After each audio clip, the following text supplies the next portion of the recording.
So what's the best plan for residents? This is the big one, is that this is really good for the residents. I was reading some resident meeting minutes this weekend from the Housing Authority sent to me. So how do we combat these problems? Under RAD, a PHA has to have 2 resident meetings before they can even apply for the award.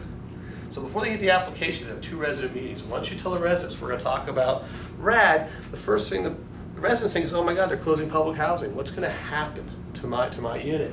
And what they don't realize is RAD might be the best thing that's ever happened to the resident.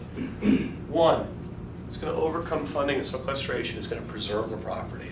And these things are being run to the ground. We have ways now to hopefully improve. Diversify, borrow funds for improvements. We're going to stabilize the housing economically, but also structure-wise. What's there?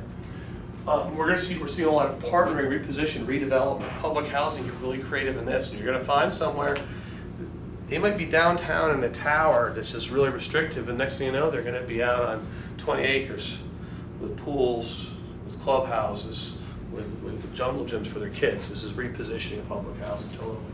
A lot of this is once I involve an equity investor in tax credits, tax credit investors are very picky about what amenities are in their properties. They want to have benefits for the residents. We're going to improve living conditions. New cutting edge programs, we've got a lot of flexibility. I mean, I think about meeting people in public housing. I mean, they have to rent verifications every month, have to tell them how much income they make.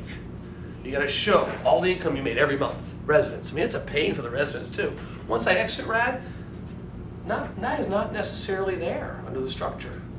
So it actually does free up the resident as well with some of their burdens. The mobility choice voucher is huge. We talked about that. A little more mobility for the resident.